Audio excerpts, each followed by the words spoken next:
the Q&A. Comments, put them in the chat. Oh, there's Aynisa. Okay.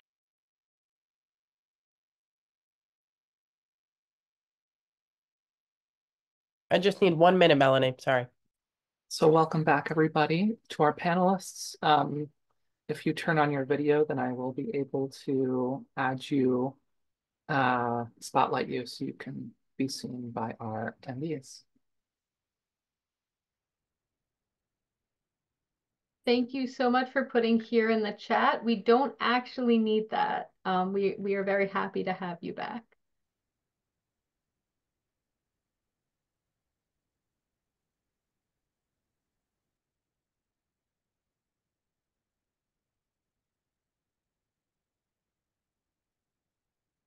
Jeff, I love your background. That's fantastic. The title card, the QR code, that is 10 out of 10. You're gonna have to teach all of us how to do that. Can you enable screen sharing for me?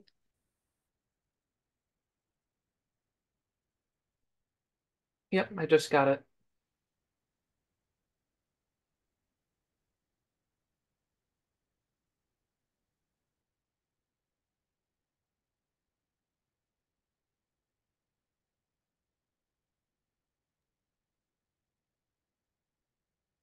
Just want to know what Mike and Jeff are both eating. They're making me hungry.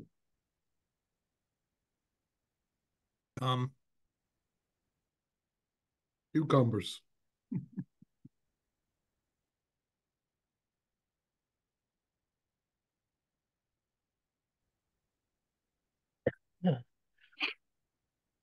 All right, Melanie, are we okay to get started? I think we're still waiting for them for Nell and Katie to elevate Dani and the other Michael. No problem. The only other thing we need is Michael to turn on their video. So once we do that, then they can. Okay, and I think I saw Dani in the, oh, there she is. Looking super professional. All right, we're all good.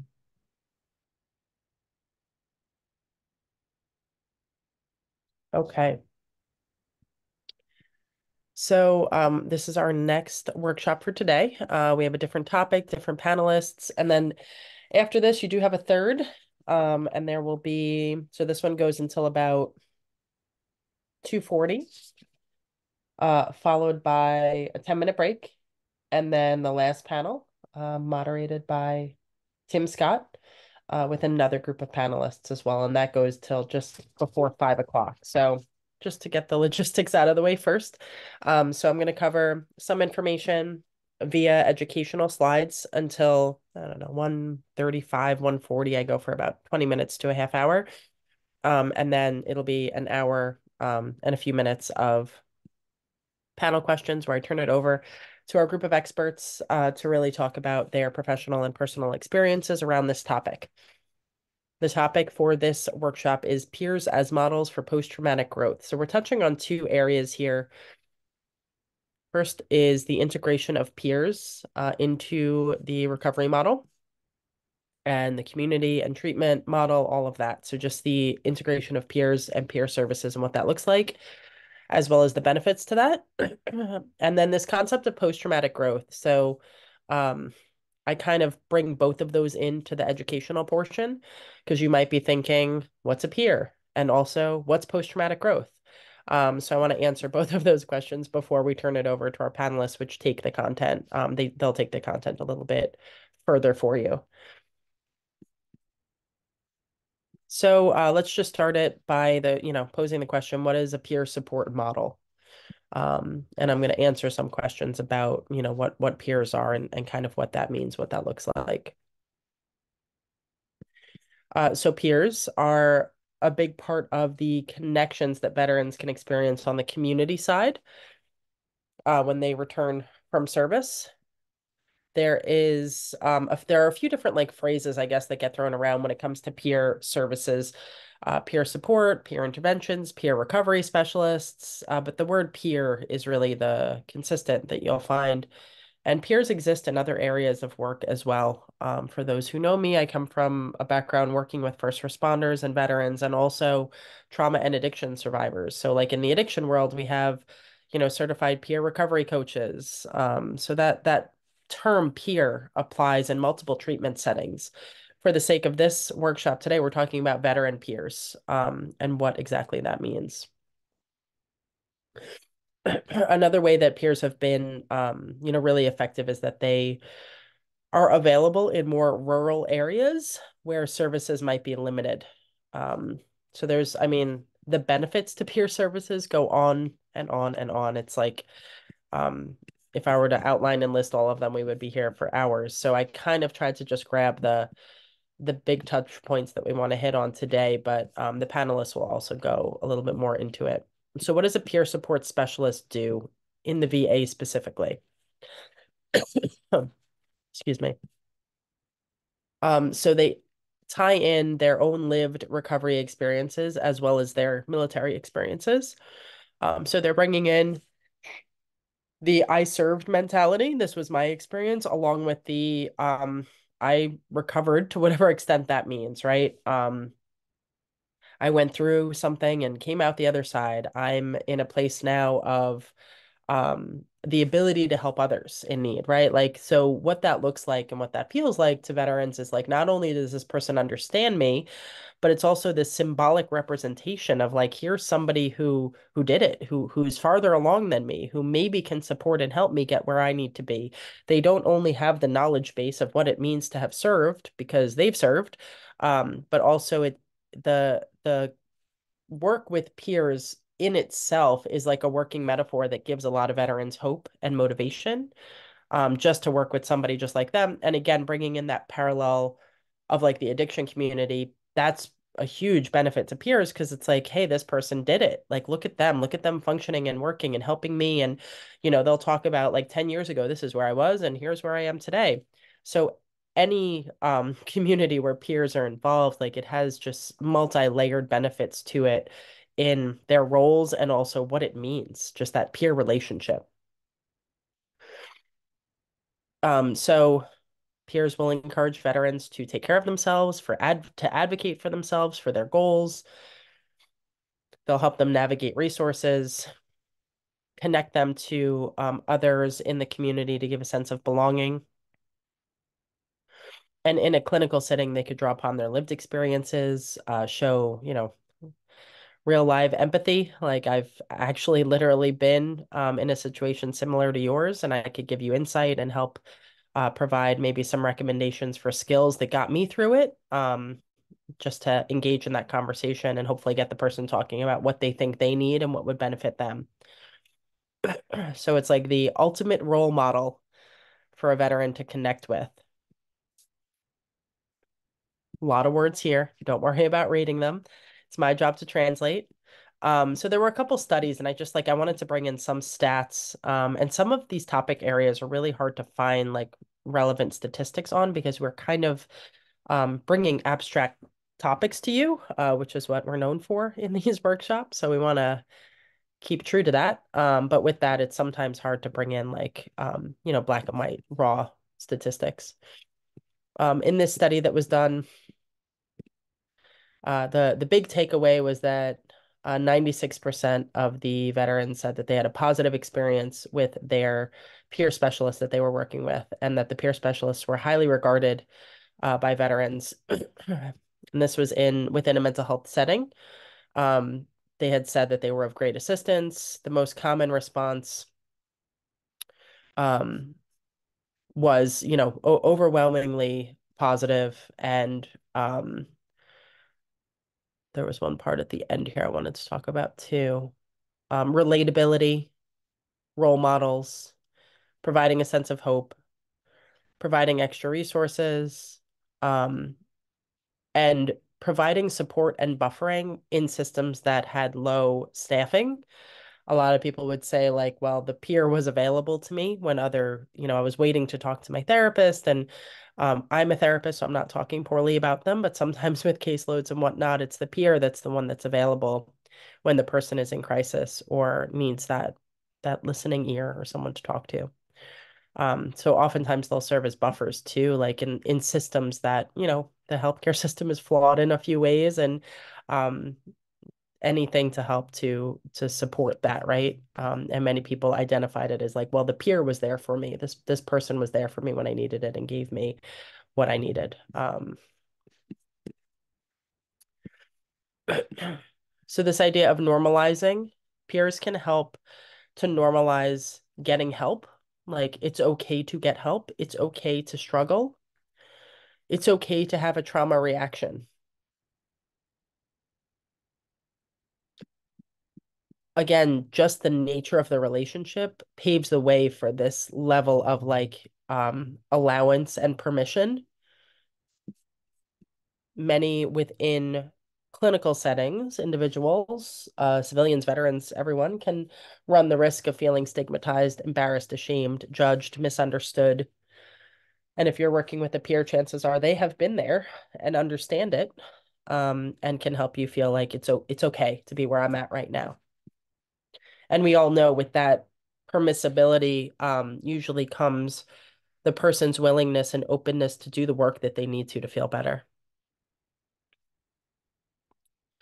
All right, so moving over to the topic of post-traumatic growth and then bringing it back to peer resources. What is post-traumatic growth, right? So maybe you've heard that phrase before, maybe you haven't.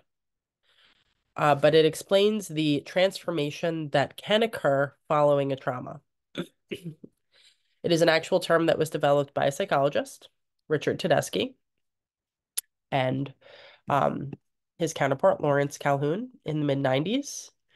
And it holds the idea that people who endure struggles following adversity, like trauma, can experience a heightened state of transformation afterwards. Some people call it resiliency, overcoming adversity. But I like this term post-traumatic growth because it mirrors the diagnosis of post-traumatic stress. So what is needed for post-traumatic growth? There has to be some type of crisis or ongoing stress, followed by a period of attempting to cope with that, followed by the build of personal, internal, and external factors. Internal factors like positive thinking, learning how to regulate your emotions, express yourself, building confidence, self-acceptance, and external factors, this goes back to the other topic, like family, friends, relatives, community. So if those areas are missing for an individual, might they incorporate a peer into the external factor of this model? And the answer is yes, absolutely. So in this transformation of, evolving through and hopefully reaching a state of post-traumatic growth, the peers would come in the bottom of the chart there, external factors, right? So people that will be part of your support system in that journey. Just another chart to explain it. A lot of different things go into the transformation. And this is important because if you're working with someone who's like, I want to reach that other side, I want to get there. When can I get there? We're so used to, and as referenced by the keynote this morning, we're so used to the quick fix, right? The consumerism, the pill, right? The all of it, like the DoorDash. I'm hungry, I order food. I'm sad, I take a pill. We're so used to that point A to point B, quick, immediate response. And with things like this, it does not work that way. Again, why peers are so effective, because it helps to set the tone and the pace in a more realistic way, especially when working with somebody who intrinsically understands where you're coming from. And charts like this really just show that it is not a linear process. So many factors come into play, and there's detours, right, to get to that state that people ultimately want in terms of improving their quality of life. So just touching on the divide between veterans and civilians, me speaking from a civilian point of view and working with veterans over the years, in multiple capacities, including sharing the stage for things like this. There's definitely a divide which can be widened, or nurtured, right? Where it's like let's bridge that gap and learn to understand better and improve competency. That's why we're here today. But there's things that you can do to widen that divide, which is what we don't want. That's what we want to avoid. And there's misunderstandings in both directions, I find, especially when it comes to healthcare, which is a tricky topic. Many veterans enter into the healthcare system looking for either medical or mental health treatment.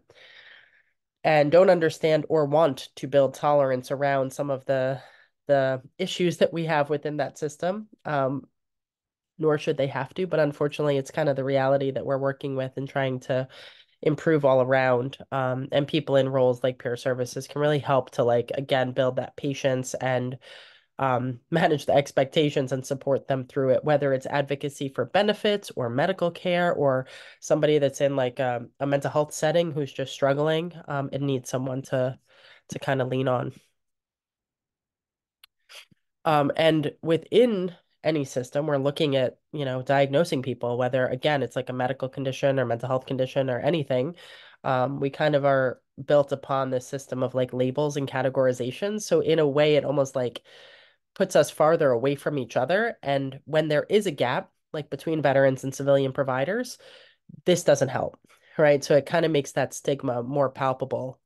And if you are, many of you are social workers, and if you're kind of like, a nerd for this stuff and theory and all of that, if you think about like social identity theory, it's built upon that idea that there is like them and us, right? It's like the other that I don't understand. They're over there. And this can apply to other things as well: gender, sexuality, ethnicity, socioeconomic class. We find areas of divide for so many different um, components of the human experience, right? And veterans and civilians, that's just one other area of divide. So, what do we do to fix that, right? Like, how can we improve that? How can we repair that? People who've experienced trauma or stress go through an isolating process generally as well. Trauma is based on relationships, usually, whether it's your relationship with a foreign enemy or a loved one, but like trauma occurs within the context of those relationships. And um, furthering that disconnect, and this is based on the work I've done of just like, I've seen people go deeper and deeper into that isolation phase when not supported correctly because their belief of I'm different, I'm other than, I'm not worthy maybe, or I can't get better is reinforced by, let's say, that social identity model, right? Of like, nobody understands me, nobody sees me, nobody is the same as me. And the power of storytelling and narrative and holding space and listening. We talked about active listening a lot in the last panel. Um, there's great value in this with the veteran population in terms of that active listening and allowing people to tell their stories in a way that's productive to them. We can do some of this as clinicians. I find that teams that have diversity within them, where they have the therapist, maybe the doctor, and the peer, right, working together, um, builds the most successful outcomes for people. Because if you think about how important it is, for example, to tell a story or to listen to a story, um, groups, for example, of veterans all together, first responders all together, like the facilitator is important, but them hearing each other is really powerful. It goes a very long way. And the benefits of that really, I find like almost supersede everything else sometimes. And if that's not available, then, the incorporation of peer services kind of has the same benefits that I've seen in terms of outcomes. Judith Herman, another great writer in the field, talks about recovery and how it's so important. This idea of public truth telling. That's really the only phrase I wanted to pull from this idea, public truth telling. How can you offer that to somebody where they're not like out in the community, at a podium talking about their life, right? Like that's not available to everybody. And that's why there's such value in things like AA and NA, because it's these support groups where people can go tell their story and be heard. Where are those outlets for veterans, though? It's hard to find sometimes. So all of this just going back to this idea of like the use of peer services and post-traumatic growth and the importance of sharing and listening. It can be reading, verbally telling a story, creating artwork, like that sharing of information and feeling heard and seen is extremely valuable. All right. So I wanted just like a representation of walking alongside somebody, because many people will say like, well, the peer was able to walk alongside me. And that's really what I needed in that time of need. And maybe sometimes they pulled me forward a little bit, but I felt that support of having somebody aligned next to me, walking through it with me. And I just thought that that had such a parallel to like being in the actual service, and speaking from somebody who hasn't been. But that camaraderie of like we're all together progressing forward, right, towards a common goal. And how important that is for so many veterans, once they, reintegrate, and the difficulties some have in finding that. And then if you layer that with like some common struggles that specifically veterans go through just from their experiences, both physically and emotionally, you have physical pain and injury, surgeries, anxiety, insomnia. These are common, not for everybody, but um, these conditions for all of us further isolate us from others. If you look at this list and you have a day where like 2 out of 5 of these are bothering you, you're probably not going to be the most social individual. So anything that kind of further alienates us from others. Um, Also the desire for purpose and sense of belonging, sense of mission, finding where I fit, where I can continue to serve in whatever capacity I choose. This need for continued service, which we actually did a panel on a few weeks back. Frustrations that people go through, going from an actor to an observer role. Like I was an active member in the current events of today and what was going on, and I had a mission and a purpose, and now I'm kind of in limbo. I'm not really sure how to find that again. And the eagerness to get there without somebody explaining to you, well, that's not going to happen overnight, and these are some supports you can put in place to get to that point. Um, and working through, what that looks like and feels like from the mouth of somebody who it's beyond valid. Like I'm a clinician telling you that, fine, they might take what I'm saying, they might not. But if you have a peer communicating that to somebody, it's going to hold a lot more weight to them.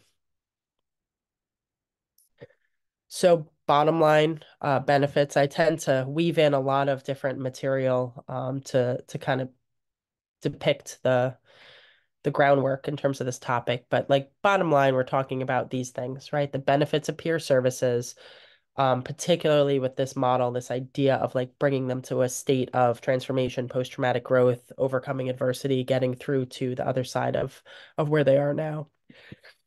So giving validation, providing hope, paving the way for more openness, authenticity, advocating, modeling, connecting.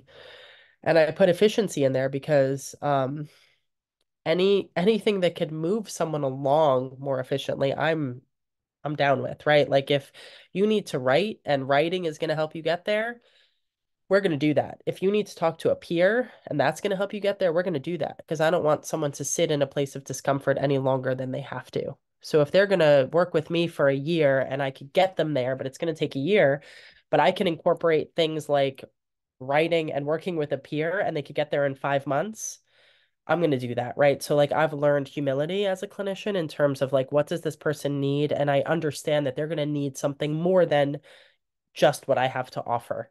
And that's where things like peer services come in. I love this quote. I use it all the time, and I'll use this sometimes to get conversations going. But David Grossman, who actually served and wrote a book called On Combat, in addition to other books, but that one's pretty good. I know people ask for reading materials, so but this was one of the main quotes in the book. Pain shared is pain divided, joy shared is joy multiplied. So that idea of public truth telling and storytelling, it's not just about sharing pains, but also sharing triumphs and successes.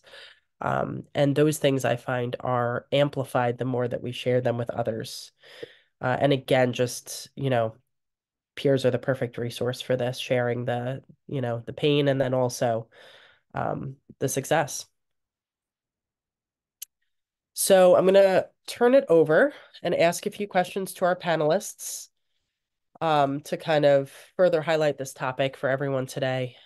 So before we jump in, do you each want to introduce yourselves, maybe say a little bit about yourself and why you are on this panel today?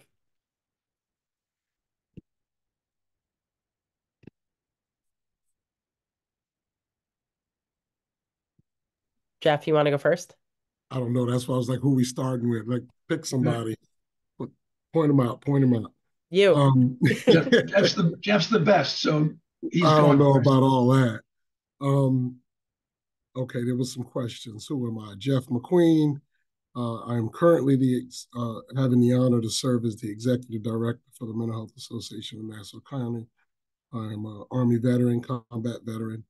And I think the reason why I am on this panel more than anything is because the pathways of my life has definitely allowed me to experience a great deal of trauma on many different levels.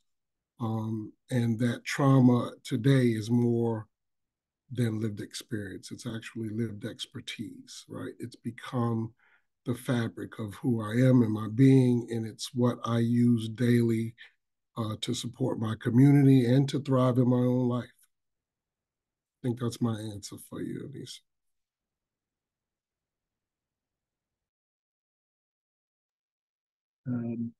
My name's John Bourges. I was a homicide detective in the city in the 80s and the 90s, and retired after 20 years, became a nurse, did that for 15 years, and for some silly reason at the age of 50 decided to join the Army Reserves and go to Iraq as a trauma burn nurse. And when I came back, I just wanted to continue doing that. That's when I joined the Dwyer program in Butler. And, I would tell you a couple of things about peer support. It's most of the individuals that I've met as a peer, almost universally at the end, when they started to become stronger and feeling better about themselves, said, how can I get involved and how can I help? What can I do to continue to serve? What can I do to continue to do, what I'm doing? It's that continued service type of thing. And, we've all worked in this sort of area. I'm not a clinician, so if you listen to the grumpy old man earlier today, I'm the other misfit. But one of the things that was the hardest thing for me to learn was, to tell people, look, I'm not going to tell you you're broken. I'm not going to tell you I'm going to fix you. I'm just going to walk with you. And whatever we can do, we're going to do. And the hardest thing was also to try and not impart my opinion as to what you should be doing with your life, just to let you walk through it. That was a hard decision for me. And the second hardest decision for me was to tell people what I went through. I realized that I'm running a program, and yet I was not willing to be vulnerable enough to tell them about my flashbacks and my PTSD and my issues and how I was dealing with them or not dealing with them at that time. And that was another hard decision. And I decided to do that in the middle of an honorary program where there was like 150 people. And everybody was kind of surprised. But that's what you have to be as a peer. You have to be that person that they can trust and open up to. And that's the biggest one, is trust. And I just say one thing before I end. A friend of mine is a detective who was a cop in Newtown. We all know about the murders in Newtown. And he was forced to go and see a therapist. And he said, well, when you know what it's like to walk into a room filled with dead children, then you can talk to me. Until then, keep your peace. I have nothing to say to you. We met, we knew each other, and we were able to then work our way through it for him to go and find somebody that he could talk to, that he could speak to, that he could relate to. And then we started doing things like Aynisa said, writing. We got him introduced to horses. We got him doing all these other things. But that wouldn't help or wouldn't happen with a therapist telling him, this is what you're going to do. How it did come about was a peer saying, this is what worked for me. Maybe it'll work for you. Try it. See what happens.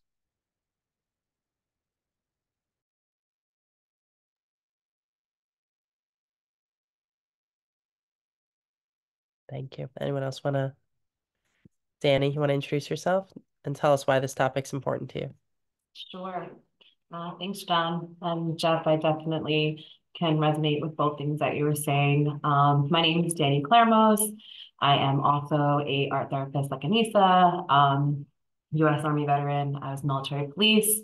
I was in during a time where females were being integrated into combat arms. So I have an experience that is much different to a lot of women in the country. And I had an incredibly hard time transitioning back into civilian life, especially as a young mother, someone who was hoping to be a lifer, someone who was a tomboy. I was the first female wrestler at 14. And I wanted women to be matched with men. I wanted to show that women can serve our country just as flawlessly as men can. And I was very humbled to be able to do that in 2012 and learn the same techniques and do the same fitness and have the same mission. And I really didn't want to leave it. I got badly injured in a Humvee rollover. I became a mother, so I had to leave. And I was very angry for many, many years to come back to a civilian in Long Island. I didn't have women programs that could support me in my experience. I had done incredibly physically demanding things and mentally challenging things that I just had no one to talk to about. And so I became a peer and was lucky enough to find another female peer who had been in the Army through the Joseph P. Dwyer program to really be that mentorship for me and inspire me to keep moving. And even though my mission had changed from being in the military as a woman who is a trailblazer to finding out what is going to make me happy and still continue to have that motivated, that happy and inspired person, which for me happened to be art. And that's what helped me get through my difficulties with PTSD and being able to express myself non-verbally through art and keep myself out of the picture so that I could keep the shame on the shelf and still be able to process what I had gone through, because I wasn't ready yet to admit to myself how messed up I really was, because I always thought I was strong and I thought I was intelligent and I couldn't be broken. So it took a lot for me to really realize okay, we really need to I'll be have a lot of more work to do. So that's why I'm here today.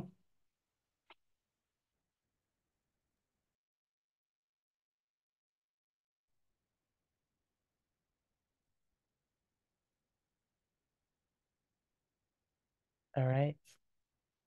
Any other comments before we jump in? I'll introduce myself. My name is Mike Shurmatz. I'm a clinical social worker at the Buffalo Vet Center in Buffalo, New York, member of the VMHTI committee and U.S. Army veteran. I'm on a panel about peer support as a clinician, but I cut my teeth as a peer. So my military experience aside, kind of that led me to end up in a role as a peer. I did manage the Dwyer Peer Support Program in Erie and Niagara County for a couple of years before I went back to grad school, got my degree, and then progressed in my clinical profession. But just having been on both sides and having an appreciation for the impact of both sides can have when they work collaboratively together. I just can't speak enough to how that kind of, whole support system when in place for a veteran can just be so healing and reintegrating for them. The combination of, being able to clinically work on the things that they're struggling with and work towards that post-traumatic growth, which is such an empowering, perspective for somebody to have, both inside and outside the therapy room. But then therapy stops and is so limited in what it can provide, and peers pick that up and they carry that into the veteran's life, which is really where everything is happening. I can facilitate amazing clinical work with a veteran, but if that doesn't leave the office space and go with them into their life, then what are they doing? And what is the real benefit of that? And I know within my scope, I can't walk with them into their life. I hope they carry what we do into there, but I can't go into their life with that stuff and help them apply it. And that's where the peers can really come in uh, and really from their own experience, you know, hopefully with post-traumatic stress, which developed into growth, you know, can be that, you know, that empowering voice or hand or support in their life that lets them know that, yes, this is hard, but it's also really meaningful. It's also extremely valuable. There's always hope. And you have the ability to grow even though you have experienced a lot of challenge in your life. So just having perspective on both sides and just really seeing it as just being like it works the best when we work together. Um, and I'm just happy to be here and to talk further about this. So thank you.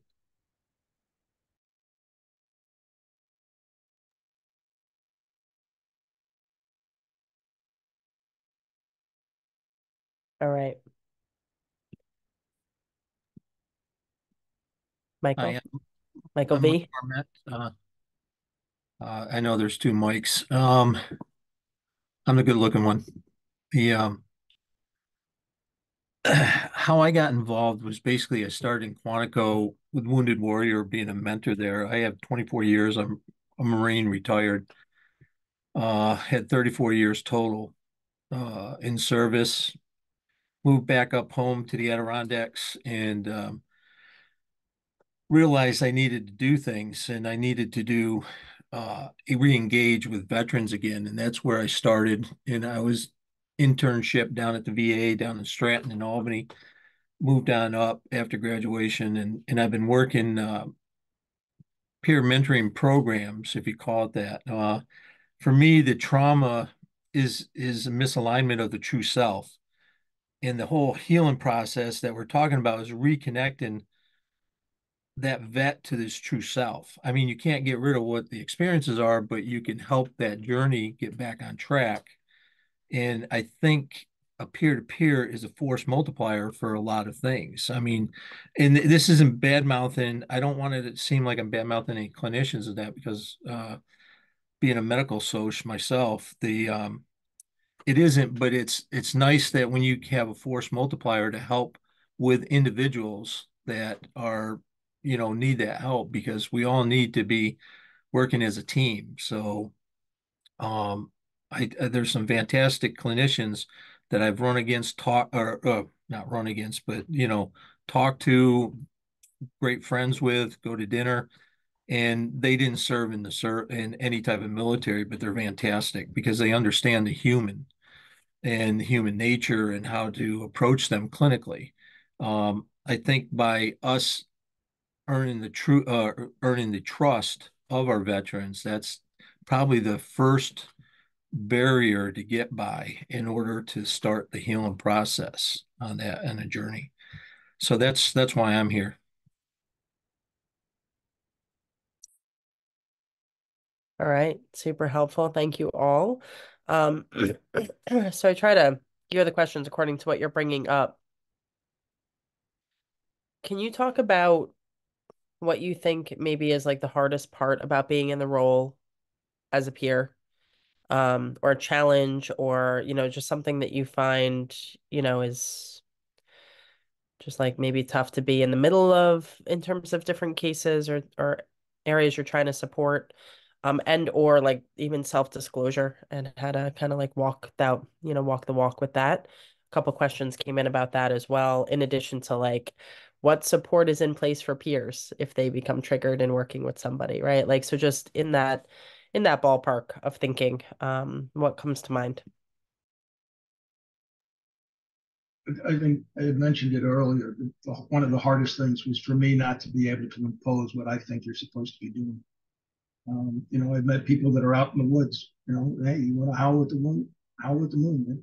You know, but how you doing? You need food. You need sleeping bags. You need this. Do you need this? What can I do to help you? And you know, I've met people that lived in cars, and you know, it took me a week for them to get to talk to me. You know, and then finally they were able to listen to me and then be able to move to the next step, and we finally got them out of living in a car into living in a residence. You know, people should understand also about the VA. The VA is big VA. You got to go to it in order to get help. But with peer support, I got wheels in my truck, and wheels in my truck go round and round, and I can go anywhere I want to, even if they're out of my county or wherever. It's how can I help them? And somebody had mentioned about me in the Army Police Department. I went to Iraq as a trauma burn nurse. So I spent 8 months in the Anbar province with Marines, where I learned to use little words, not speak too fast, and to tell them to eat the blue crayons. And then I spent 4 months in Balad, which is the busiest trauma center in the world at the time. And I will tell you one thing, that war is not healthy to children. So that's where I got a chink in my armor and where I got there. But again, that was one of the things, to be able to look at somebody and say, look, I might not have experienced the exact same thing as you did. I mean, it wasn't a trigger puller overseas. I had shot at people as a cop, and I had been shot at as a cop. Fortunately, all of us were lousy shots, so we walked away with it. But it's not necessarily saying I did the exact same thing as you. It's just being able to listen and to be able to adjust how your life moved forward, to make it sort of appear to them that, you know, life does move forward. Things will get better. Things can improve, and you're going to find it on your own. I may just help you along the way. Read the signs.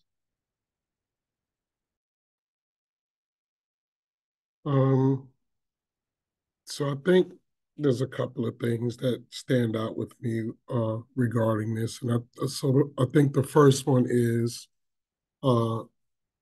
prioritizing your own recovery and making sure that you're standing on a good foundation and that you have the network and the people in your life that help keep you strong and keep you on the pathway. A lot of people tend to think that, you know, that your work is your recovery, and that's not true. It's actually the opposite way. Your recovery is your work, right? So the more you have in your recovery and the more you're standing upon it, the more you have to offer at work as a peer, right? The other side of it is that it's really the line in providing peer support is a very thin line, right? And it's so, and you have to be very careful with it, because it's not uncommon for people to bridge into the gap of doing for people rather than being present with people, right? And so I think one of the hard lines is that watching someone who is struggling and still finding the boundaries to just support them and be there for them, and not just jumping in and doing things for them and enabling them, right? And then also when you're working with someone whose trauma is so deep rooted, and they're going through so much, it's a hard line in stabilizing and remaining, you know, vigilant and vital for your own life, right? Like the secondary trauma is real, man, and you can hear some stuff sometimes that will shake you to your core. And so it's real important that you know yourself, right? And I think your greatest strength is knowing your weakness, and knowing when to pull back and when to get the support that you need, and making sure that you're not an island either, right? Like, you can't do this on your own. Don't think you're going to run around and put on a cape and save the world. You got to really be smart to know to utilize, in this particular case, like a supervisor or a team of people to keep you grounded and keep you supported, making sure that you're making the appropriate steps, offering the appropriate information, not doing things for them, allowing them to do it for themselves, and holding true to the fidelity of the model.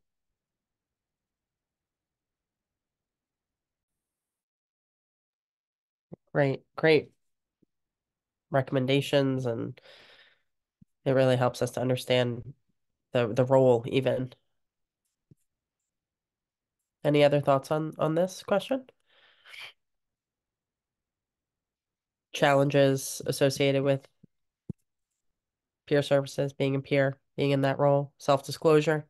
So yeah, I see it in here in the chat about having a place for peers that could be re-traumatized or sharing information.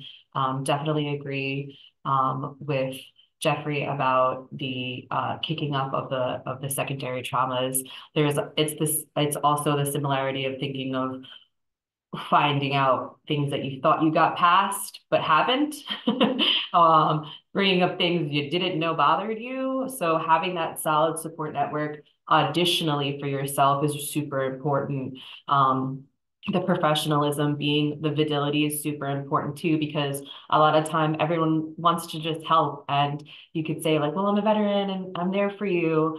But then when you're getting calls after calls after calls by a person, maybe that's too much for you to handle. And you have to be able to have the resources to say, hey, I want to see you doing better and I want to help, but I personally can't handle this type of behavior. And having those strong boundaries and saying like, call this line or call this person, so you know that they're supported, but you're also not, you know, pouring from your own cup to the point where you're empty. It's a lot of being able to know yourself and how much you can handle, because you can find yourself in a place where you're depleting and you don't realize it. So having that accountability for yourself and others, and having your own supports, so that if you can't handle something, you can say, hey, I know I can count on this person to continue the mission while I rest, or while I figure it out for you. Because you, as a veteran, we never want to see someone else, you know, it left in the dark or be used as a number. So we're very cognizant of that feeling of being abandoned. So we don't ever want to be there, but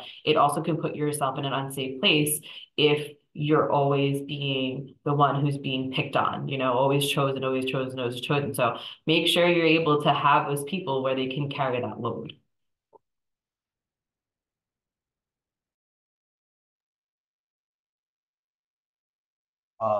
From the post-traumatic growth perspective, right? If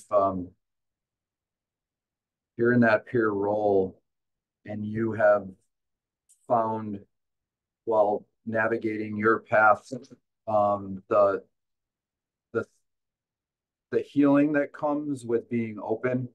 I know, John, you said like it was hard for me to connect before I was willing to be open about what I had experienced.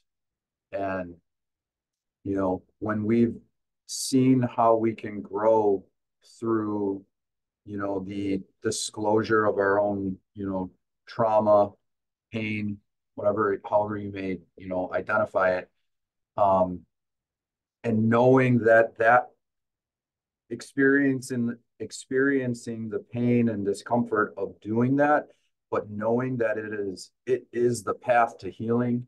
It is a path to healing, right? If you as a peer or a clinician have been able to do that, recognizing when that person that you are then sitting with is kind of doing the same thing, you know, seeing that as like their path, the beginning of maybe their path to that, to their healing, to their post-traumatic growth, you know, and you don't have to own their trauma. You are just providing, you know, the willingness to be present while they kind of begin to own their own trauma rather than avoid it.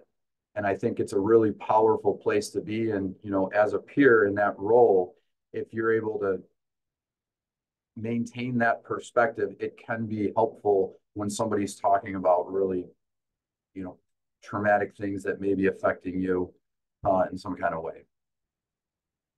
That safe space is super important.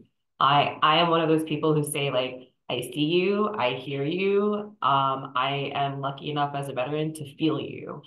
For me personally, there's a big difference between sympathy and empathy. And, you know, having someone's trauma and owning it, you don't always have to be having the same exact experience as them, but similar enough where you know how they were thinking and feeling in that moment is really helpful. Because that shame and the discomfort or the not knowing how to explain, like for me, a lot of the trauma that I've been through, I don't remember it as it happened, because your body naturally, you know, will hide those memories, and it's hard for you to really place what happened to you. So just hearing that someone knows something similar kind of heals me in a way that it's like, I don't have to remember every single detail, but I know that it happened. It was real. It's valid. Like being validated is so important in these peer spaces, because we have similar experiences and we have shared experiences. And not only everyone doesn't always want to say it out loud. Sometimes just hearing it is enough, and hearing someone else say it out loud makes it real for them. And having that trust again in someone else that they haven't been able to trust for years because they've been misled or lied to or trespassed against, tricked and abused. Like having trust in someone else and trust for yourself is something that's going to push them forward in that post-traumatic growth. Like having a community that keeps them accountable, who knows that they're there. Like John was saying, I know you're good. You're in the woods. I'm gonna check in on you every once in a while, just make sure that I know you're alive and you're good and you matter. And that's it. That's meeting them where they're at. They don't want to come out all the time. They don't always want to answer their phone, but if they see that you check in, Melanie checks in with me all the time, just say, love you, I'm here for you. I know you're busy and you can't always answer me back, but I'm thinking of you. And that is a very important piece, because it's the connectivity that you're still human. We're out here. We're good. We are here if you need us. You don't always have to reach out personally and call on the phone, because you may not be in that place. But if you had to, or if you wanted to, that person's going to pick up.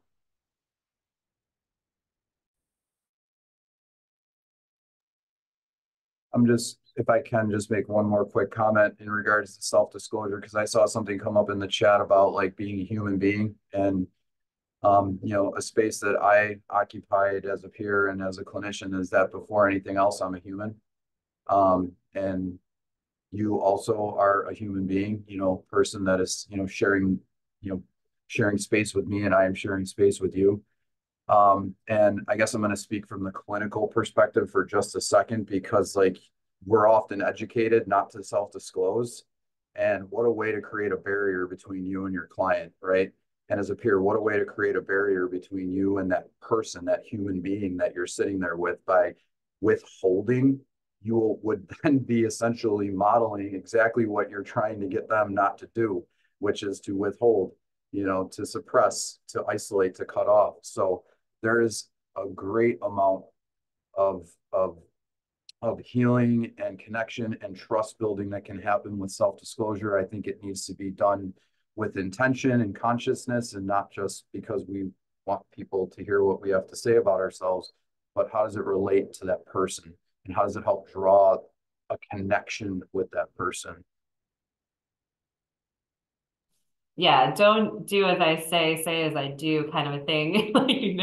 We want them to be open and honest and authentic. And if we can't do that with them, then, how are they going to do it? But as long as you're respectful and you're professional, it makes that relationship, that bond, that rapport build so much quicker than if you were going to keep it clinical. Like for me, clinical is cold, and it didn't work for me as a veteran. A peer, I have had so much more success with that warm, safe space and understanding than in clinical model. Even though I'm a clinician, I don't use that as a model for where I'm trying to build the trust with my clients.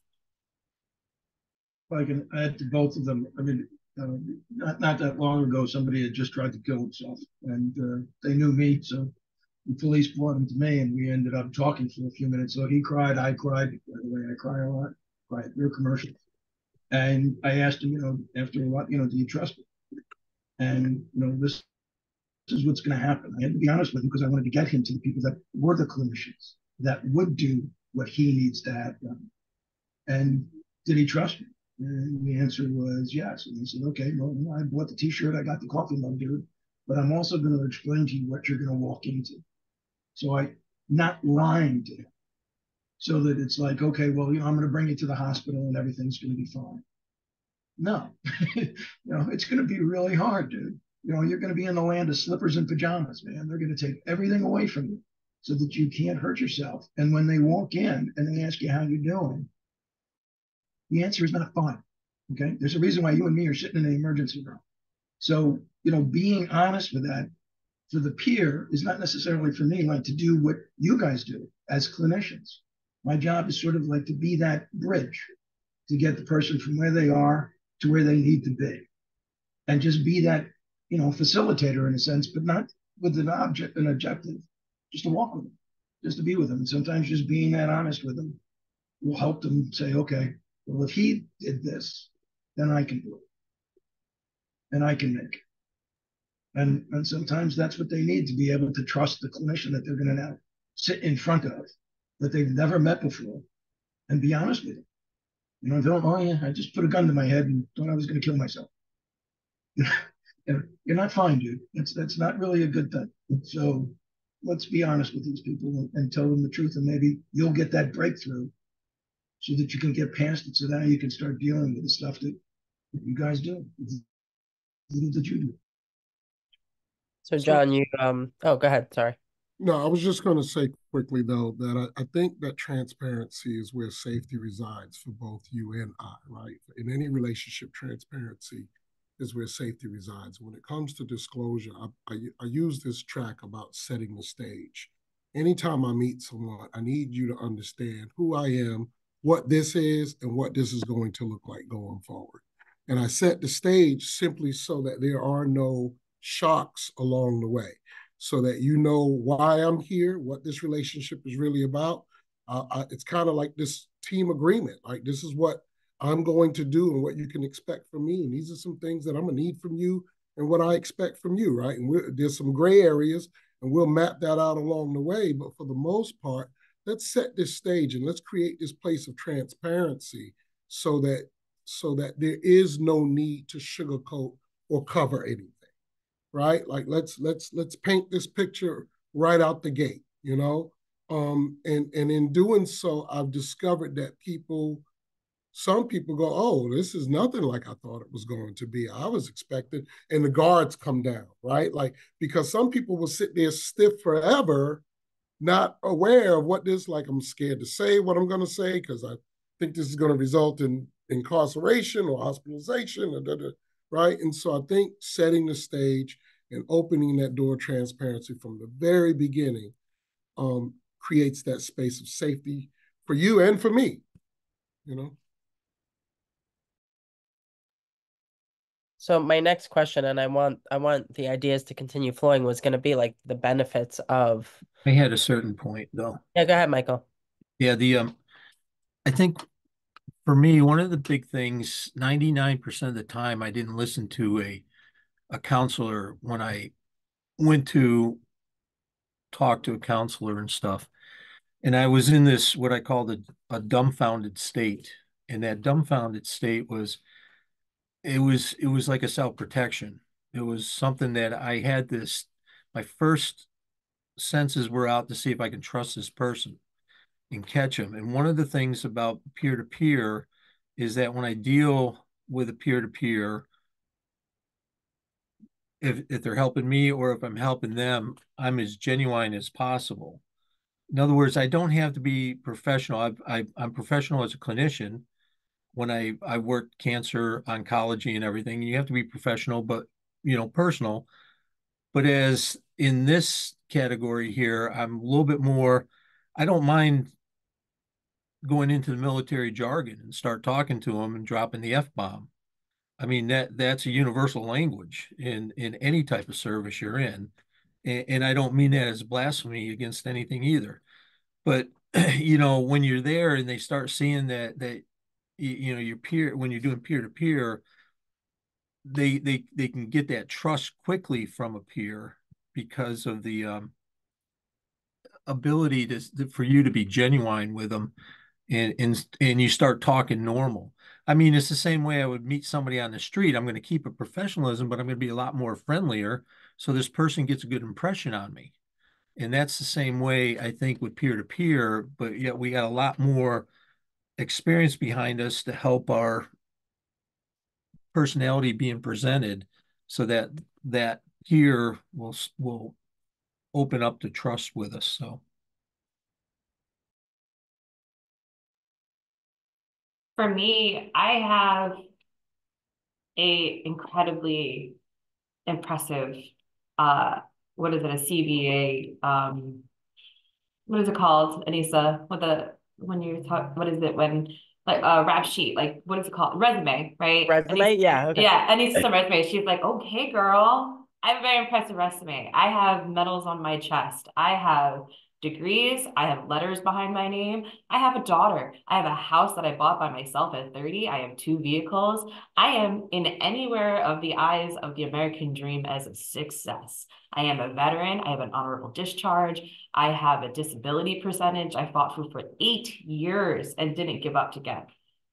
But when it comes to my suicidality based off of the post-traumatic stress from my military service, not a damn thing on that list matters. Not my daughter, not my dog, not my father, not the fact that I'm a daughter, not the fact that I have all of these things on a piece of paper that says I'm worthy. Because in my state of mind and in my psychosis, none of that exists. So the transparency is so important, but the role model and the leadership is important too, because it says, I'm here for you and I've been in your position and I've been 70 grand in debt at 27 and I have been homeless and I have been sexually assaulted and I have done all these things, but I didn't give up. And I didn't give up because I have the phone calls I have the phone numbers in my phone of the people I trust who, when I know I'm starting to spiral and I know I'm starting to get bad, my veteran peers to call to say, I'm fucking up. Oh, sorry. I'm sorry. I'm sorry.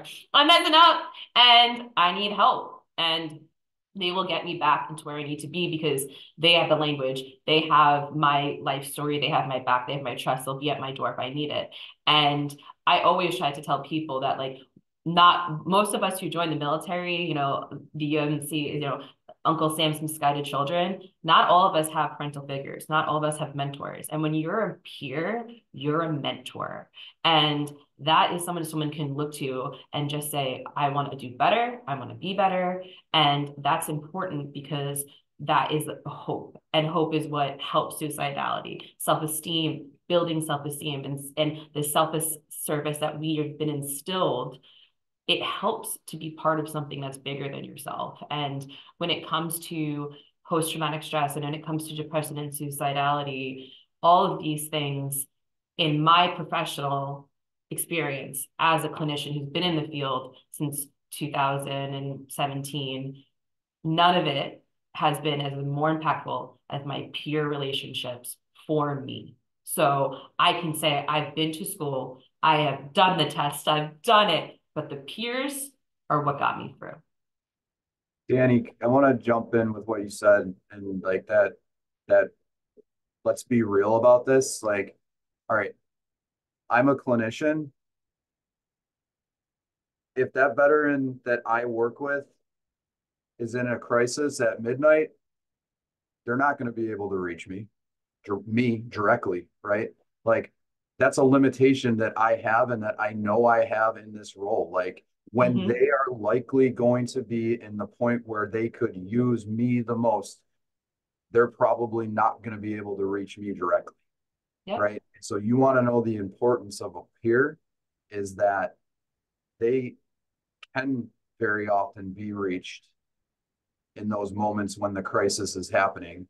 And then, you know, I can be there to support as needed when the time is right for that. But like that's why this is so important, is there are limitations. Nothing good happens at 2 a.m. Yeah, exactly. Right. That is true. And if we're speaking about the VA being like maybe where the majority of veterans are getting their clinical care, right? Maybe because, you know, they're service connected, it's free of charge, you know, it's where they get their health care, right? The myriad of reasons, right? There are so many more limitations to what the accessibility of VA versus like private practice, where maybe you can reach your therapist at any hour of the day. You can't do that in VA. You have the crisis line, but you don't have your therapist. You can have your peer. And I think it's really important to know that distinction. And then from a clinical side, realize the importance of that, because you're not going to be the person that can be there when they're in a crisis more often than not. So who can be that person? And does the veteran have that connection? And are you all being supportive of that person? So I think it's just when it works well, it works well. Absolutely. And we may not have the answer. You know, I mean, we've met people that, you know, maybe look, John, I'm an alcoholic. I'm going to lose my house. I'm going to lose my wife. I'm going to lose my kids. What am I going to do? You know, and you could meet at 2 o'clock in the morning, have a cup of coffee, say, listen, you're a Marine. A friend of mine is a sponsor and he's a Marine, but you're willing to talk to him. You know, you don't have to. He says no. You call him. But what can we do? And so again, you're not going to get that by calling the VA. You know, the VA is not going to tell you, hey, call this sponsor at 2 o'clock in the morning. He'll come right over and talk to you. That's not the way it works. You know, so and that's the advantage of being, you know, a peer. Jeff is probably one of the best guys I've ever met in my life. I've seen him speak before. You get a chance to listen to him. He's great. But talking about a peer, it's that I can tell you that probably if any of the people out here, their dwyer program, we probably can tell you anecdotal evidence of how many people they've saved. And it's because of the peer program. Absolutely. And Mike, to your point, it is a boundary that we have as clinicians because most of the time we're outpatient services, we're not inpatient services, we're not with our clients 24/7.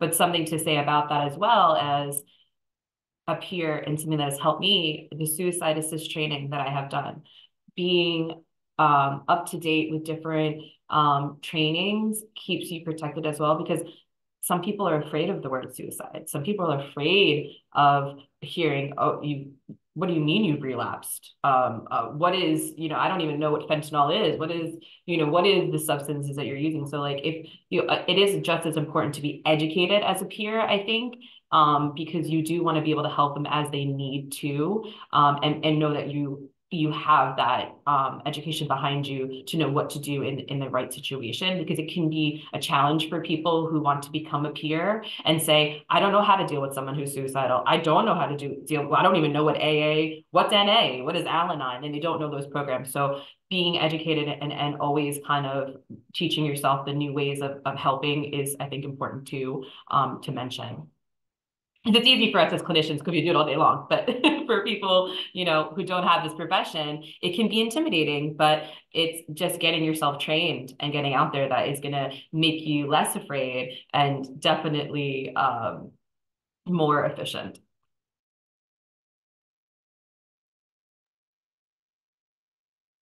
With all of this in mind, I mean, you all segued into the next question, which was highlighting the benefits. So we talked about the challenges and then really went into a lot of the benefits in like organic way. Couldn't have asked for a better segue. So thank you for doing that. Can we tie that now into this concept of post-traumatic growth? Like, what is that? What does that mean to you? How do peers come into play when we're talking about that transformative model of bringing people to, and you can use any of the other phrases like resilience or, that higher level of functioning that they might be looking for. How do peers specifically pave the way for individuals to feel like they can move towards that, or at least get closer to it? So I think that this is the hub, right? This is what we're talking about, and this is where the rubber meets the road. And so it's so misunderstood when people use the term lived experience, because every human being has a lived experience. Right? Everyone has some type of lived experience. And I think when we're talking about post-traumatic growth, we're talking about this lived expertise. We're talking about not just surviving, but actually thriving, right? Getting that, finding life beyond the trauma, or in spite of it even, and so when this thing comes to fruition in a relationship where you're meeting with another individual and they're giving the story, because it's always behind the story, right? And they're giving the story and they're being heard and understood and validated, and the emotions are raw. There's a place of development that exists in there, right? And this is what I'm talking about. I don't know anyone that's ever left a job where they didn't ask you to do a lot of work and they were paying you a lot of money. I don't know anyone that's ever left a relationship where he or she was exactly who you needed them to be, and they were just so loving and caring, and they did everything for you that you could possibly want. Pain is the motivator, right? Pain is the price most of us pay for a new way of life. We usually don't alter something in our lives until it hurts, right? So crisis is the place that gives opportunity. So when we meet someone and we're in that place and that thing is hurting and you stub that toe and that pain is live and in their face, that's that place of opportunity. That's where we get to talk about moving from existing to thriving. That's the place where we get to point out that something should change in this particular place in our life. This is the opportunity to say, okay, so this is the current road we're on, but let me show you all these other roads that are available. You know, because it's in that moment that the growth has the most potential than it's ever had. It's in that very moment. When things are going smooth and nothing's going on, usually most people don't do anything. You know why a lot of people end up not doing well with recovery and with medications and so forth? Because they will get a moment of abstinence, a moment of clarity, a moment where the medication is working and they feel fine and there's no reason for me to do anything else. I'm doing just great. I can stop taking the meds now. I can stop going to that group now. I can stop doing the things that got me to that place of clarity because I'm unaware that that's what got me there. And then I decompensate. Yeah, really, great points, Jeff. Yeah. Yeah. Jeff, right? I talk to people about pain and values being the opposite side of the same coin. If you can flip the coin, right? If you can stay with the pain and in the pain and know that it is a conduit or, you know, a gateway to what is important to you in your life, it is 100% an alarm or a signal that's going off that's saying, please pay attention to me. Don't avoid me. Don't ignore me. Don't suppress me. Pay attention to me because you are living your life in a way that is violating or going against your values and your morals. And I am making you feel pain so that you can stop and try to reconnect with those values, right? It's absolutely a moment for an opportunity for a growth process to happen. And hopefully, you know, like you guys as peers, like you can help people sit in that, you know, and stay with that and not run away from it or avoid it or look at it as being bad. I think what Jeff said is so important too with, you know, we would all wish that, you know, you're going to sit down with a therapist or whoever and you're going to get cured and walk out the door and everything's fine. You know, a lot of people that are going to hit a rough spot again. And you have to be able to convince them that they didn't fail. You know, it's not like, oh man, you know, I tried, thanks a lot, but I screwed this up. I'm not worth it. You know, you have to be able to convince them that this failure is not unexpected. You know, it used to be if you ran into somebody, you know, I've been sober maybe for 7 years, and, you know, you almost want to look, hey, you did it for 7 years, man. You know, you could do that. You know, you can do 7 years. Well, let's start working again. Let's go back and start again. And you have to be strong enough for them to let them see that it's not the end. It's because they stumbled. It's not the end. And been there, done that. Got the t-shirt, got the coffee mug, got the whole 9 yards. Hey, I know what it's like. And you know, it's that ability to do it. It's a great point, John. But I mean, both of you just made wonderful points, and that non-linear like path that we talked about in the slides before too, like the detours and navigating that and supporting someone and keeping them encouraged instead of disheartened as they go through that. I think that's really a great point. Thank you. Finding your spot is hard, right? Uncle Sam's Misguided Children, yet again, we joined a service because we most likely didn't feel that we were part of a family dynamic, right? Black sheep. Maybe we felt that the town that we grew up in wasn't enough and they wanted to get out and they wanted to try something new. I never thought I would in a million years ride a horse, but I did for the first time at Warrior Ranch recently and roped a freaking bull and was the cowgirl of the century. But those are all things that I was terrified of doing and learned to do. Just as I was terrified when I had to teach Korean soldiers how to throw grenades and shoot 50 cals, but you know, from a moving vehicle. But we got through it, and pushing ourselves every day. Sometimes you remember like where it's a learning curve, and you can't grow as a person if you don't continue to learn and become a student. We love being the teacher, we love being the educator, we love being the team leader, but we also have to be the student. We always have to be, everyone's going to start off as private, and we always have to, you know, be open to learning new things, because we never know what you're going to like. You never know what's going to help you. I never thought that going to a horse ranch would help me learn how to get over the interpersonal relationships that I was struggling with men. Being in a room full of men, I detested for years, but now I feel safe. And that's something I had to really, truly work on. And so you never know where it's going to come from, meeting new people and how what helps for them may not help for you, but what may have helped them may help someone you know, right? And maybe something that helped them might get your creative spark rolling to say, what did I like doing? I always say the inner child. I loved art. I was an artist before joining the military. Art is what healed me when I left the military.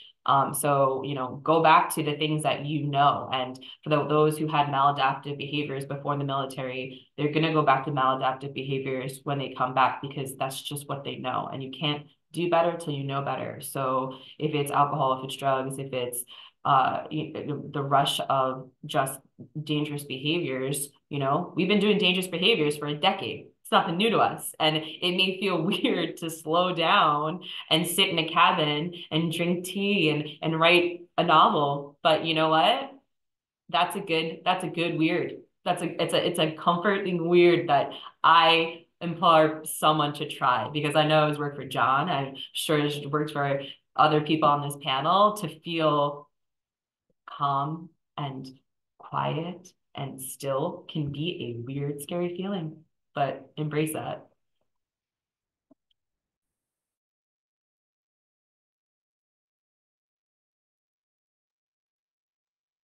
I'll speak quickly to the post-traumatic growth from the kind of the medical model too.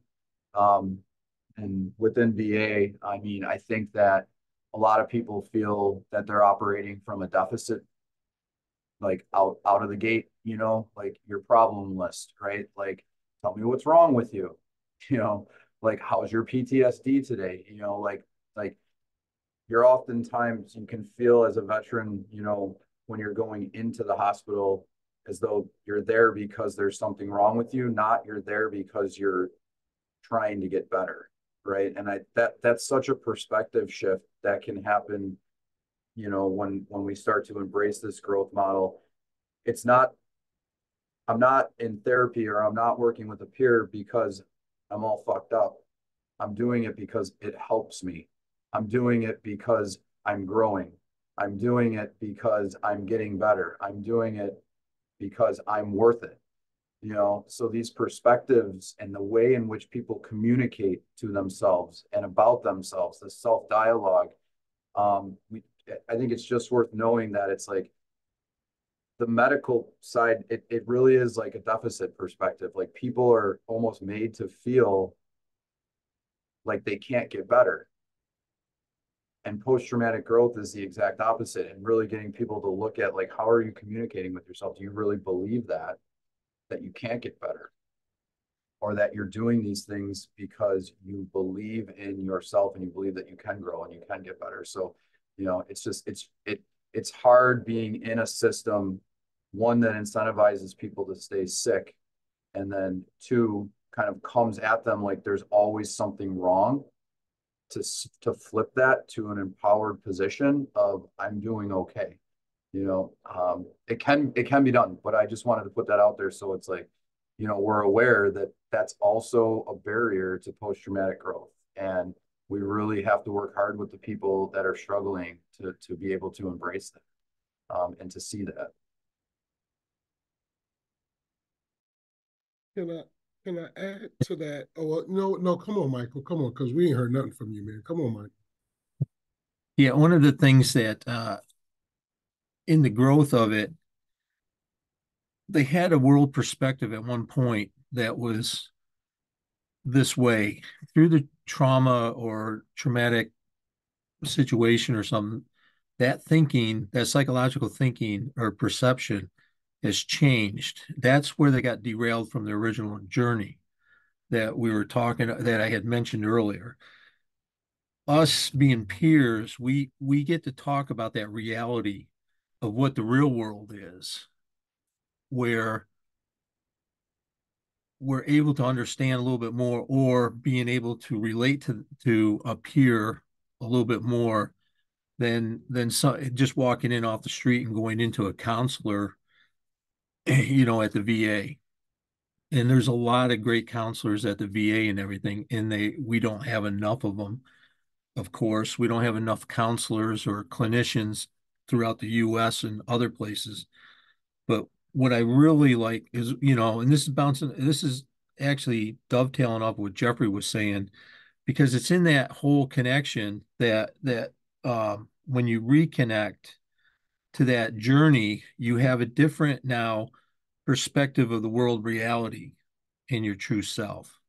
And that's what I think is important. And that's where I actually didn't get that piece until Jeff, you started talking about it. Then all of a sudden the aha factor kicked in and I said, oh, wow, that, because I talk about the healing, but I wasn't sure how that healing was dovetailing into the journey in that, but it's what you had mentioned. So I wanted to kind of point that out because that's a very important part of your statement, at least for me and what everybody else is saying.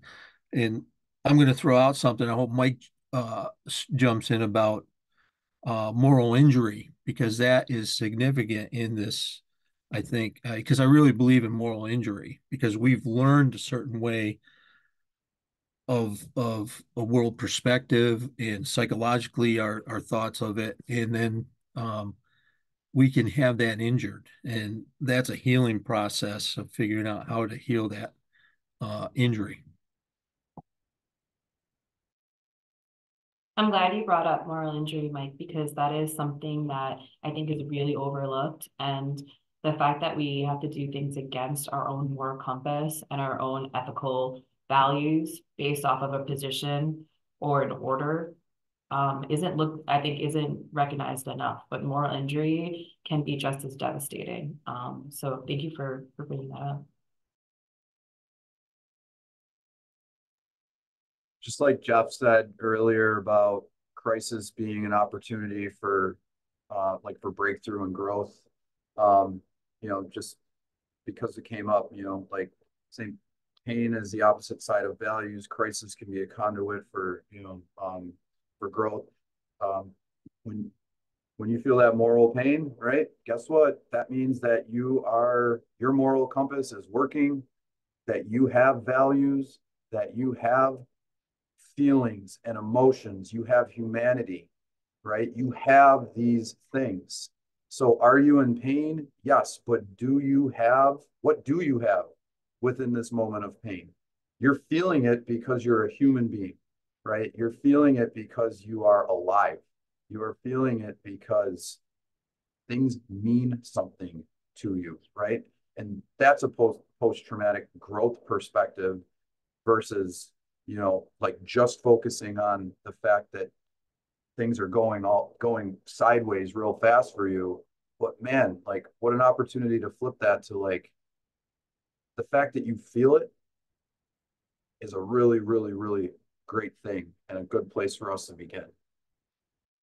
Absolutely. It takes away from like I'm a robot, I'm a machine, I'm just a number, you're human. And that, we could recognize that through those things. So definitely perfectly said. And do you think that, I mean, I think I know the answer, but do you think that a veteran might be more open to showing their human side to a fellow veteran? Because I find that, like, as a civilian female clinician, it's a lot of times I've had vets be like, you're asking me to feel. I don't want to feel. I'm trained not to feel. And I try not to use that language, like, tell me how you feel, because it's so, you know, um, I don't know, overplayed and cheesy, but like essentially I'll ask them questions that are asking them how they feel, right? In a roundabout way. And they catch on to that. So do you find that when a peer brings up that type of like content, there's more openness, and if so, why? And how do we then buffer that, right? Like, is it that we adjust our language, or do we rely on, I mean, I know what I've done, but what would you tell the audience? Like, if you are hitting that wall as a civilian clinician, what are some things you could do? I think perfectly said, changing the language, right? I can see that there is a I want people to know that there's integrated populations within the military, right? Each branch has their own culture. Each era has their own culture, a combat veteran versus a non-combat veteran. Each person, even though we say we're all one color, we're all green, we're all mean. If Uncle Sam wanted me to have feelings, he would issue me them kind of mentality. It's different. Genders also change, right? A room full of men is going to be different than a room full of females, but it's really about being safe for the other person. If I can recognize that that veteran won't manipulate me, won't make fun of me, won't harass me, I will be able to be empathetic and I will be able to trust them enough to tell them about my feelings. But if I feel as if that veteran's going to make fun of me because I'm a slick sleeve and I never was in combat, or is not going to accept what I'm saying in a respectful way, I will not open my mouth. So I think it's being safe for others that's most important. But there is, I think, there also is a recognition of each culture, subculture within each branch and within each generation of veteran as well. I saw somebody mention something about, by the way, in case you didn't know, slick sleeve means you weren't deployed, don't have a combat patch. That's just for other people. I would really be careful about using the term moral injury, only because of its implication that you did something immoral. And I know this only because I've had conversations with individuals that have said, "You're trying to tell me that when I went to war, I was the bad guy." And so I'm not denying that it is. And I love the fact that Mike said, reconnecting to humanity. That's central to it. But how you use the language, what language you say to somebody, like Aynisa said, how does that make you feel? And usually the answer is, well, how the fuck do you think it makes me feel? Good? I'm sorry, I apologize. I cursed. I have a tendency to curse. Apologies. Sorry. See, and I only cursed once, right? Okay, good. But again, there are certain languages, certain words you're going to use, and it's going to go off like a grenade in your face. And you'll know it as soon as you say it, and because you'll see a change in their demeanor. And again, I've had some conversations, like at the VFW, like Carl said, hey, they got cheap beer, and you're sitting there, and I'm sure that if you talk to a bunch of Vietnam veterans, some, not all, and said, well, how did that make you feel about your moral injury and what you did in Europe?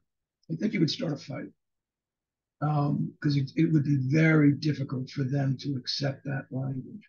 And I'm sure you could get to the same place, just meander a little bit, and use the training that you get, because it's one of those destructive words, is what I'm trying to say. So some things you will find, and I can't give you a full definition of them, but some things you will find will blow up in your face, and you'll know it as soon as you did it.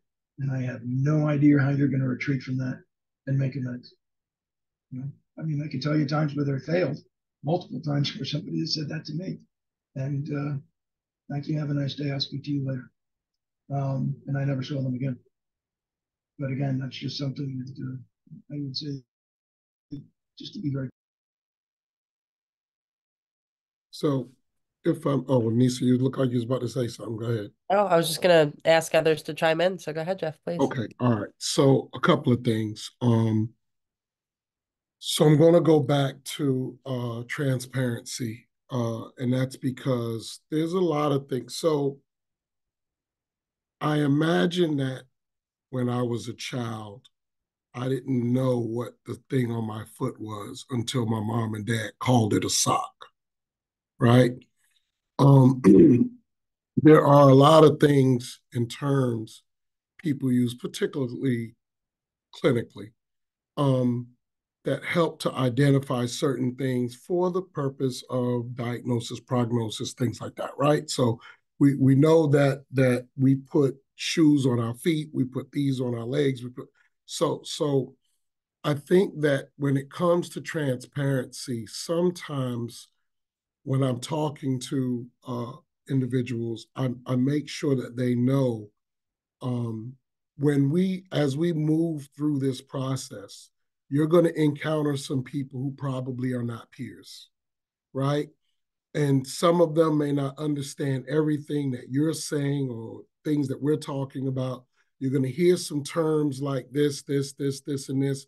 I oftentimes let them know that moral injury is one of the terms that they're going to hear. And then I give a working definition.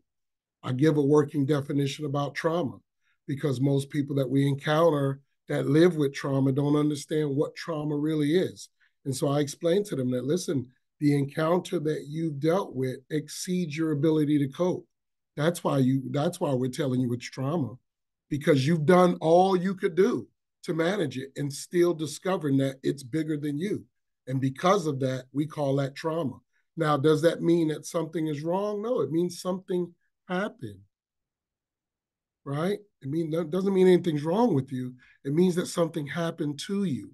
And so we want to talk about normalizing some of the language around this so that people will feel less stigmatized by the approach. Because we got to normalize it. A broken leg is a broken leg. I don't want you to change the name of it. Your leg's broken. But let me explain what that means so that you can move through that space without the feeling that you're different than someone else or the feeling that there's something wrong with you, right? The other side of that is, and this is just to answer your question, Denise, I really believe that it could work twofold. I know some veterans that don't want to use peers and veterans. They want a doctor and a clinician, right? So they get, a dozen in one hand, right? Half a dozen in one hand, six in the other. But what's really important in this is opening the door for people to be able to self-disclose and claim the space of what they identify for themselves, right? We got a name for this and it's called this, but I don't need you to use that name. I just need you to explain it to me in the best way you know how so that we can move through it and get you to the appropriate supports, right? You don't have to call it what I call it. And so while some veterans will definitely disclose because I'm a veteran, other veterans feel a little reserved, and then they'll go down the hall and talk to the doctor and spill their guts, and that's perfectly fine because we need to really understand that it's not about me, it's about them, and it's about their space of freedom and identification and finding the window that allows them to get to that conduit of wellness, whatever that looks like. And I need to be free enough to understand that it may not be my window. Just right? quickly, I was going to say one of the things, just like what Carl said, was when he came home, people were calling him a baby killer. Now that would be an immoral action. And so here he is feeling these things, and what are you trying to tell me? And what Jeff just said is like, again, finding that space that, like what you said, this is what we call it. And for me, it was for people to say, well, do you think moral wars are moral? And if you've been in the middle of a war and seen its consequences, then you know it's a very immoral act. But it's still something that occurs. It's still something that happens, and it's still something you're part of. Explain that. And it took me a couple of years to try and figure out how to explain it. So I have to jump in. We have to wrap up. This is such a great conversation. I think the way I can kind of wrap up where you guys are now in terms of what you're addressing is that language is important, like Dani said, and calling it whatever the person is comfortable with. Sometimes it's the same conversation about the same thing in 5 different packages. For me, it doesn't really matter what we call it, right? Some people say, I don't have trauma, but they're talking about their traumas. And that's really the same thing as this. Like if there's a moral component to their experience and something they need to explore, you don't have to call it that, right? Because it might have implications that rub them wrong. And for some, they might want to call it something to give them a sense of control over it. So, but I think just the diversity of like the conversations that came up on the panel and highlighting, the importance of peers and bringing people to that point of, post-trauma transformation, especially through peer services. I think it was just such a great topic, and I appreciate you all for taking us on that journey. And we have another panel in just a few minutes, so I want to be mindful of that. But thank you to our panelists, and thank you for our attendees and the questions that they phoned in.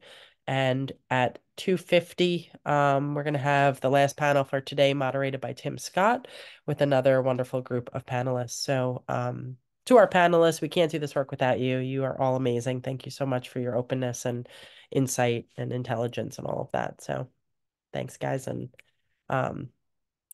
attendees, sign on in just a few more minutes and we'll continue. Melanie, I'll turn it over to you.